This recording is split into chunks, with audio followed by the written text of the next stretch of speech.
প্রচণ্ড গরমে দারুণ সুন্দর একটা জলখাবার হলো ঠান্ডা ঠান্ডা দই বড়া। এই দই বড়া ভালোবাসে না এমন লোক কিন্তু খুবই কম আছে। চলো দেখে নেওয়া যাক রেসিপিটা। আর যারা আমার চ্যানেল এখনও সাবস্ক্রাইব করোনি অবশ্যই চ্যানেলটা সাবস্ক্রাইব করো, আর অবশ্যই বেল বাটনটা হিট করো যাতে আমি নতুন নতুন ভিডিও আপলোড করলে তোমাদের কাছে নোটিফিকেশান চলে যায়। চলো শুরু করা যাক। প্রথমে আমি 200 গ্রাম মতো তেঁতুল নিয়েছি এবং সেটা জলে বেশ কিছুক্ষণ ভিজিয়ে রেখে দেবো যাতে এটা আরও নরম হয় এবং এটা ছেঁকে নিতে সুবিধা হয়। আর অন্যদিকে 300 গ্রাম মতো আমি বিউলির ডাল নিয়েছি এবং সেটা ধুয়ে সারা রাত ভিজিয়ে রেখেছিলাম জলে। এরপর সেটা ছেঁকে নিয়েছি। ছেঁকে নেওয়ার পর একটু সামান্য এর মধ্যে নুন মিশিয়ে এটাকে পুরো আমি পেস্ট করে নিলাম। এবার এই পেস্ট করা বিউলির ডালের মধ্যে কি কি দিতে হবে দেখে নেওয়া যাক। এটার মধ্যে পরিমাণ মতো জিরে গুঁড়ো, চাট মশলা আর স্বাদ অনুযায়ী চিনি দিলাম, আর দিলাম কিছুটা মৌরি। চাইলে তোমরা বিট নুনও দিতে পারো, আমি নুন দিলাম না যেহেতু পেস্ট করার সময় আমি নুন দিয়েছিলাম। আর এটাকে খুব ভালো করে মাখতে হবে, কিন্তু যত ভালো মাখা হবে তত জিনিসটা ফুলবে। খুব ভালো ফ্যাটানোর মতো এটা মেখে ঢাকা দিয়ে আমি রেখে দেব। অন্যদিকে দেখবো এবার তেঁতুলটা কতটা ভিজেছে।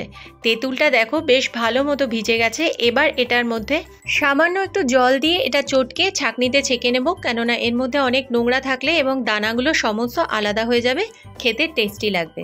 এরপর খুব ভালো করে তেঁতুলটা ছেঁকে নিলাম। তেঁতুলের জল রেডি হয়ে গেছে। এবার একটা ফ্রাইং প্যানে সামান্য একটু তেল দিয়ে 2 শুকনো লঙ্কা ফোড়ন দিয়ে তেঁতুলের জলটা দিয়ে দিলাম। এরপর স্বাদ অনুযায়ী এর মধ্যে কিছুটা গুড় দিয়ে দিলাম। কেউ একটু মিষ্টি মিষ্টি চায় চাটনিটা, কেউ টক টক, তাই বললাম স্বাদ অনুযায়ী।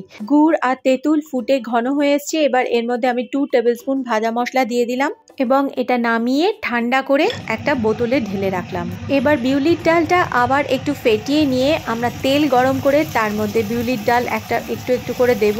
একটার পর একটা বড়া ভাজতে থাকবো। আমি মিডিয়াম ফ্লেমে রেখেছি। খুব সুন্দর একটার পর একটা ভাজা হচ্ছে এবং কিছুক্ষণের মধ্যে একটা পিঠ লাল হয়ে গেছে এবং সঙ্গে সঙ্গে আমি উল্টে দিলাম পটাপট। দেখো বেশ সুন্দর ভাজা হয়েছে।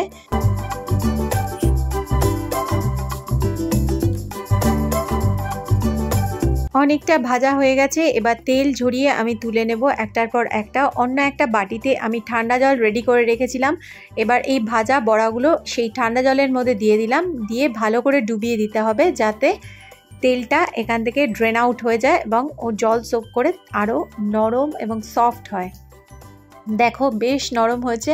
ঠান্ডা জল থেকে এটা তুলে আমি হাত দিয়ে চেপে জলটা ঝরিয়ে নিয়ে একটা প্লেটে রেখে দিলাম। প্রতিটা বড়া ঠান্ডাও হয়ে গেছে আর সেই সঙ্গে খুব সফট হয়েছে। এইভাবেই আরও বড়া ভাজবো এবং সেই সঙ্গে ভাজার পর আমি এইরকম ঠান্ডা জলে ডুবিয়ে রেখে দিয়ে আবার সেটাকে নিংড়ে একটা প্লেটে তুলে নেব।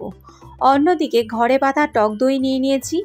আগের দিন রাত্রিরেই আমি টক দই পেতেছিলাম ঘরেই। দেখো সেই টক দইটা বেশ সুন্দর বসেছে। সেটা আমি একটা বাটিতে নিয়ে নিলাম। তার মধ্যে পরিমাণ মতো বিট নুন আর চিনি দিয়ে ভালো করে ফেটিয়ে নিলাম। এরপর ফেটানোর পর সেই দইটার মধ্যে ওই জল ঝরানো বড়াগুলো দিয়ে দিলাম। দিয়ে খুব ভালো করে ডুবিয়ে দেব বেশ কিছুক্ষণের জন্য, যাতে দইটা বড়ার ভিতরে যায় এবং খেতে আরও টেস্টি হয়। দেখবে যেন দইয়ের মধ্যে খুব ভালো করে ডুবে থাকে বড়াগুলো। এবার ঢাকা দিয়ে আমি এটা ফ্রিজে রেখে দেবো। এবার চাইলে তোমরা সঙ্গে সঙ্গে সার্ভ করতে পারো, আবার গেস্টের জন্য পরে তোমরা সার্ভ করতে পারো। তো কিভাবে সার্ভ করছি, প্রথমে প্লেটে নিয়ে নিলাম। ফ্রিজ থেকে বার করে প্রথমে বড়াগুলো প্লেটে নিয়ে নিলাম এবং সেটাকে ভালো মতো দই দিয়ে ঢেকে দিলাম। তারপরে তার মধ্যে দিলাম সেই তেঁতুল আর গুড় দিয়ে বানানো মিষ্টি চাটনিটা। ড্রপ ড্রপ করে চারিদিকে ছড়িয়ে দেবো ডেকোরেশনের জন্য, দেখতে যাতে খুব ভালো লাগে। যদিও আমার এই চাটনিটা একটু থিকনেসটা বেশি হয়ে গেছে, আর একটু পাতলা হলে চাটনিটা ডেকোরেশনের জন্য সুবিধা হয়। এরপর পরিমাণ মতো চাট মশলা দিলাম, ঝিরিঝিরি করে কেটে রাখা কাঁচা লঙ্কা কুচি আর ধনেপাতা সেগুলো ছড়িয়ে দিলাম।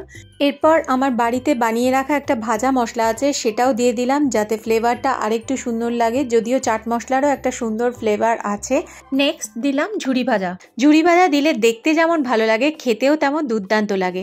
পাপড়ি চাট বা দই বড়ায় এই ঝুরি ভাজা ছাড়া পুরো ব্যাপারটাই ইনকমপ্লিট থেকে যায় মনে হয়। এরপরে আরও সুন্দর লাগার জন্য একটুখানি দিয়ে দিলাম বেদানা। এটা তোমরা চাইলে দিতেও পারো, নাও দিতে পারো। আমার মনে হলো দেখতে ভাল লাগবে সেই জন্য দিলাম। অ্যাকচুয়ালি সাজানোটাও একটা আর্ট, তাই না? এরপর লাস্টে এর ওপর আবার একটু মিষ্টি চাটনি ছড়িয়ে দিলাম। ব্যাস কমপ্লিট আমার দই বড়া। দেখো বন্ধুরা কেমন দেখতে হচ্ছে, তোমরা অবশ্যই আমাকে কমেন্ট করে জানিও। রেসিপিটা যদি ভালো লাগে তোমরাও বাড়িতে ট্রাই করে দেখো, আর সবাই খেয়ে কি বললো আমাকে কমেন্ট করে জানিও। আর যদি ভিডিওটা ভালো লাগে তাহলে অবশ্যই একটা লাইক দিও। আর যারা আমার চ্যানেল এখনও সাবস্ক্রাইব করোনি, আমার চ্যানেলটা সাবস্ক্রাইব করো আর বেল বাটনটা হিট করো, যাতে নতুন নতুন ভিডিও আপলোড করলে তোমাদের কাছে নোটিফিকেশান চলে যায়। তাহলে ব্লগটা আজকের মতো এখানেই শেষ করছি, দেখা হচ্ছে নেক্সট ব্লগে। সবাই ভালো থেকো, সুস্থ থেকো, টাটা।